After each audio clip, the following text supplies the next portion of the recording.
Hello hello!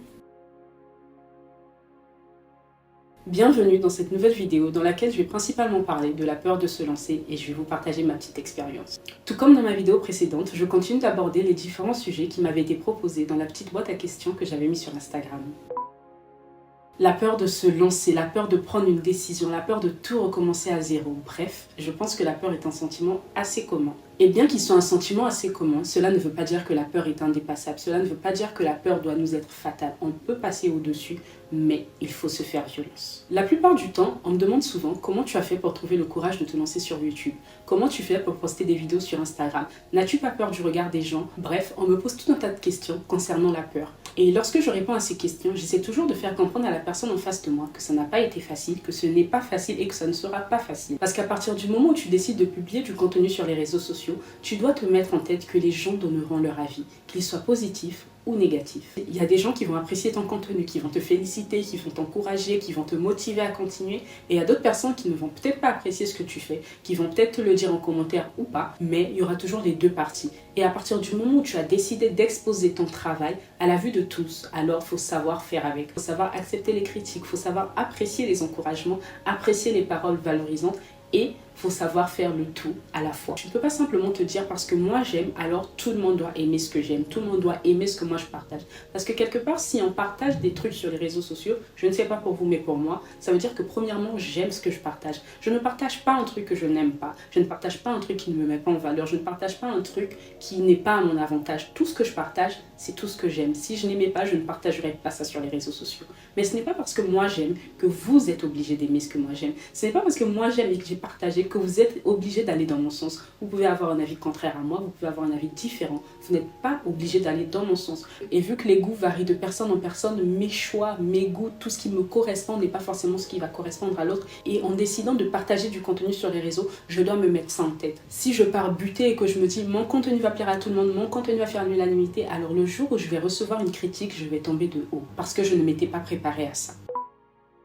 Il est très important de se préparer avant de se lancer, surtout quand on part en terre inconnue, on sort de notre zone de confort, on va un peu tâter le terrain, on ne sait pas ce que les gens vont penser. Il est très important d'être sûr de soi, de se préparer mentalement avant de commencer quoi que ce soit. Parce que si à l'intérieur de toi, ton esprit n'est pas en paix, ton âme n'est pas tranquille, dans tout ce que tu vas faire, ça va se ressentir. Mais si ton âme est en paix, alors tu prospéreras comme prospère l'état de ton âme. Et c'est pourquoi, pour les personnes qui ont par exemple déjà suivi une formation sur comment lancer un nouveau projet, comment lancer son entreprise, vous verrez que premièrement, on va d'abord vous parler de votre mindset, de votre système de pensée. Parce que la façon dont vous pensez, la façon dont vous voyez les choses va souvent être l'élément bloqueur ou déclencheur de votre expansion. Et la peur se nourrit juste de toutes les pensées négatives qui traversent votre esprit. Et parmi toutes ces pensées-là, il y a les pensées diminutives. Vous allez toujours chercher à vous comparer et vous allez toujours vous placer en dessous de tout ce que les autres ont fait. Et l'erreur dans tout ça, c'est que vous allez vous comparer au produit fini de l'autre, alors que vous venez de commencer. Vous ne pouvez pas comparer une graine et un arbre, parce que vous trouverez toujours des éléments pour critiquer la graine vis-à-vis de l'arbre. Vous direz, cette graine ne me nourrit pas, cette graine n'a pas de feuilles, cette graine ne porte aucun fruit. Alors que cet arbre, il est grand, cet arbre, il a du fruit, cet arbre a des feuilles, cet arbre est beau, cette graine est vilaine. Bref, vous aurez toujours des trucs négatifs à dire sur la graine lorsque vous la comparez à l'arbre. Mais si on met l'arbre de côté et qu'on ne regarde que la graine et que l'on se dit, cette graine deviendra un jour un arbre, cette graine aura un jour des feuilles, cette graine sera un jour très grand, cette graine portera du fruit un jour, cette petite graine va me nourrir un jour. Si on regarde que la graine, sans la comparer à l'arbre, on ne voit finalement que les bons côtés que cette graine peut nous apporter dans le futur. Mais si on compare cette graine à un arbre qui est déjà là depuis 10-15 ans, on ne verra que les malus de cette graine-là. Essayez plutôt de vous projeter plutôt que de vous diminuer. Dites-vous, cette graine est comme ça aujourd'hui, c'est vrai. Mais demain, cette graine peut devenir comme cet arbre.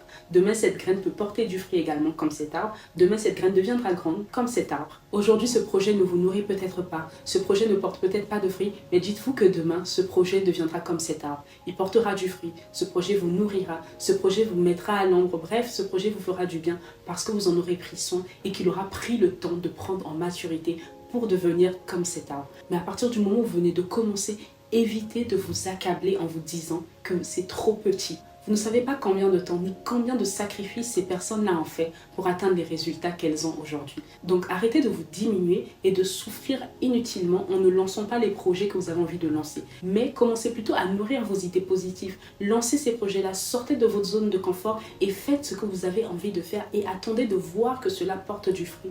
N'abandonnez pas aux premières critiques, n'abandonnez pas aux premiers retours négatifs, mais essayez toujours de vous améliorer, essayez toujours de tendre vers une certaine excellence. Par exemple, il y a une grande différence entre ma première vidéo sur YouTube et celle-ci. Dans ma première vidéo sur YouTube, il y a un truc que j'aimais pas, c'était la luminosité. Je me trouvais assez jaune. Qu'est-ce que j'ai fait? J'ai essayé de corriger. Parce que je suis d'autres youtubeuses et j'aime beaucoup leurs résultats sur YouTube. Et moi, ce que j'espère, c'est d'arriver à un contenu aussi qualitatif que le leur. Mais c'est pas pour autant que je vais me diminuer. C'est pas pour autant que je vais me dire mon contenu il est nul parce que ma lumière elle est jaune. Non, le but est de s'améliorer petit à petit. En fait, c'est à force de faire des vidéos que j'ai pu m'améliorer au niveau de l'éclairage. J'ai pu trouver des solutions pour éviter que ma lumière soit trop jaune. Je n'ai pas croisé mes pas me disant ma lumière elle est trop jaune, mon rendu ne sera jamais pareil que celui de telle ou telle youtubeuse. Non, je ne me suis pas dit ça. Je me suis dit ma vidéo aujourd'hui elle est comme ça. Ok, je vais essayer de m'améliorer. J'aime pas le résultat. Je vais essayer de voir comment je peux faire pour changer le résultat. Je me compare à mon premier contenu. Je me dis, certes, j'étais cette petite graine, j'étais cette vidéo jaune. Aujourd'hui, je suis cette vidéo bien éclairée. C'est quand tu te poses, que tu juges ton travail de manière objective que les choses peuvent changer. Et bien souvent, c'est de là que vient notre peur de se lancer. On se compare souvent, voire constamment, à des produits déjà finis. Mais reprenons l'image de cette petite graine. Tu es une petite graine que l'on vient de planter au milieu d'une forêt. Autour de toi, il y a de très grands arbres qui sont là depuis longtemps. Tu ne peux pas comparer leur expérience de vie à la tienne. Donc l'un des points qui m'a permis de me lancer, c'est de me dire que je ne suis pas encore un produit fini, que je viens à peine de me lancer et qu'il est normal que tout ne soit pas parfait et que tout ne soit pas excellent. Et en parlant de perfection et d'excellence, j'ai réalisé personnellement, mais je l'ai aussi vu à travers mon entourage, c'est que beaucoup de personnes ont du mal à se lancer parce qu'elles espèrent que tout soit parfait dès le début. Elles veulent que tout soit parfait dès le début, tout soit excellent dès le début, alors que ces choses-là viennent avec le temps. Les choses vont se peaufiner petit à petit, les choses vont s'améliorer petit à petit. On peut avoir une image d'excellence vers laquelle on veut tendre, ça c'est ok. Et c'est tout à fait normal que cette vision-là semble être parfaite, semble être excellente. Mais n'oubliez pas une chose, c'est que c'est une vision, c'est un objectif que l'on veut atteindre. C'est-à-dire qu'on a un point A et on veut arriver à ce point B. La distance qu'il y a entre le point A et le point B, en fait, ce sont toutes les étapes par lesquelles on va passer qui vont peaufiner notre projet, qui vont peaufiner notre idée, qui vont peaufiner la personne que l'on est. Bref, ce sont toutes les étapes qui vont nous aider à nous améliorer petit à petit jusqu'au jour où on va atteindre cette perfection que l'on espère atteindre. Mais on ne peut pas se dire que le point d'arrivée, c'est mon point de départ. Ton point de départ, c'est ce que tu es, ce que tu as actuellement. Ton point d'arrivée, c'est la vision que tu as et ce que tu veux être plus tard.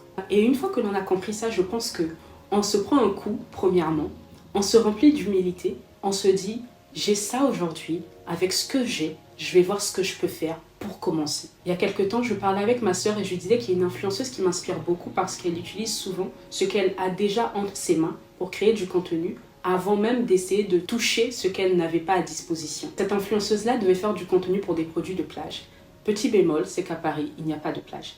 Et elle a fait un truc qui m'a fait réfléchir sur plusieurs choses. Elle a acheté du sable, elle a mis un parasol, elle a pris un fond vert et bim, le contenu était fait. Sans bouger, en utilisant ce qu'elle avait autour d'elle. Et je me suis dit, bon, là je vais m'adresser principalement aux créateurs de contenu. Combien d'entre nous avons déjà réussi à créer du contenu avec ce que nous avons déjà? Combien d'entre nous réellement, on a regardé autour de nous, on a fait le point, on a fait le bilan, on a été assez créatif pour se dire, avec ces post-it, je vais faire tel contenu. Avec cette chose, je vais faire ci. Combien d'entre nous?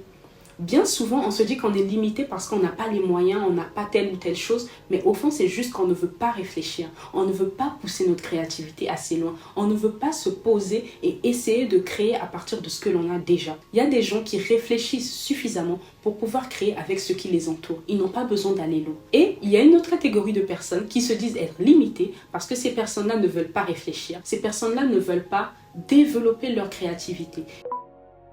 La créativité, elle se nourrit. Les idées, elles se cherchent. Tu ne peux pas croiser tes bras et espérer que tout te tombe du ciel. Il faut que tu nourrisses ta créativité. Il faut que tu réfléchisses. Je sais que nous sommes dans une génération où on aime que les choses aillent vite. Mais parfois, il faut prendre le temps de s'asseoir et de réfléchir.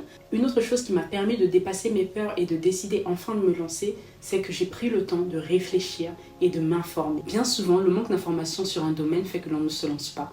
Et la peur qui intervient à ce moment-là n'est que la manifestation de notre manque de connaissances. C'est parce que tu manques de connaissances dans un domaine que tu auras peur de te lancer. Et au lieu de t'informer par rapport à ce domaine, tu vas décider de te cacher derrière tes peurs, derrière la flemme. Mais il y a une phrase qui dit « N'aime pas le sommeil de peur que tu deviennes pauvre ». Dans cette phrase, on va remplacer le mot sommeil par flemme. N'aime pas la flemme de peur que tu deviennes pauvre. La flemme va souvent se présenter comme ton pire ennemi. La flemme d'apprendre, la flemme de réfléchir, la flemme de t'informer, la flemme de commencer cette procédure. Bref, la flemme va souvent être ton plus grand ennemi. Et tu ne pourras t'en vouloir qu'à toi-même. Parfois, il faut savoir sortir les mains de ses poches, s'instruire, s'informer, collecter le maximum d'informations qui vont te permettre de lancer ce projet. Parce que tant que ton stock de connaissances dans un domaine est au niveau 0, tu ne pourras pas te lancer parce que tu manqueras cruellement de confiance en toi. Ne laissez jamais la flemme tuer vos projets.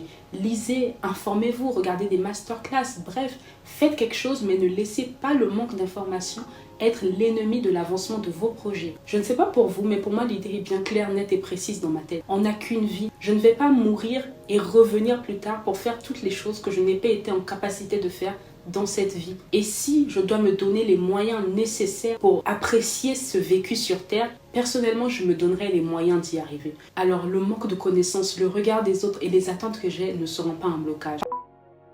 Parfois, il arrive que l'on lance un projet et que l'on n'ait pas assez de soutien. Et très vite, ça peut nous décourager. Pourtant, on était déjà lancé, mais le manque de soutien à nos débuts fait que l'on lâche très vite. Alors à ça, j'aimerais juste dire, faisons comme si on était un nouveau produit sur le marché. Au départ, ce produit n'est connu de personne. Les gens ne vont pas forcément regarder ce produit premièrement en arrivant dans un magasin. Ils vont plutôt regarder ce qu'ils connaissent déjà. Mais à force de voir ce produit tout le temps lorsqu'ils viennent dans ce magasin, ils vont peut-être un jour se tourner vers ce produit et s'interroger. Peut-être parce qu'ils sont intrigués par le packaging de ce produit. Certaines personnes liront peut-être la composition de ce produit et vont apprécier ce produit de par sa composition.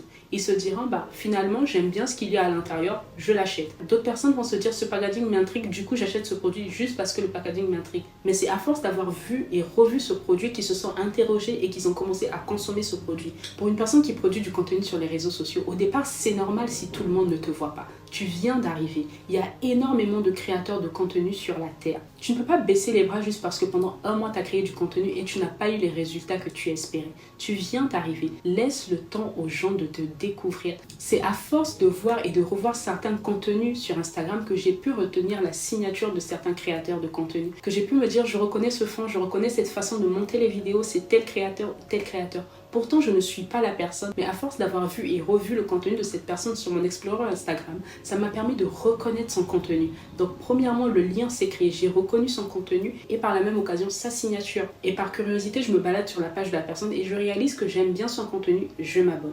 Tu dois laisser le temps aux gens de s'adapter à toi. Tu dois laisser le temps aux gens de trouver le pourquoi ils doivent s'attacher à toi, le pourquoi ils doivent s'abonner à toi, le pourquoi ils doivent te suivre. Les gens ne sont pas obligés de le faire. S'ils le font, c'est tant mieux. S'ils ne le font pas, c'est pas grave. Ils ne sont peut-être pas la cible, mais refuse de baisser les bras dès les premiers mois. Essaie plutôt de trouver une méthode qui va t'aider à améliorer ton contenu, à améliorer ta stratégie de communication. Bref, essaie de trouver des solutions plutôt que d'abandonner. Je pense que je vais m'arrêter là pour cette vidéo et dans une prochaine vidéo, peut-être que je continuerai sur la même thématique. En tout cas, merci d'avoir regardé cette vidéo. N'oublie pas de commenter, de partager et de liker. Et moi, je vous dis à bientôt.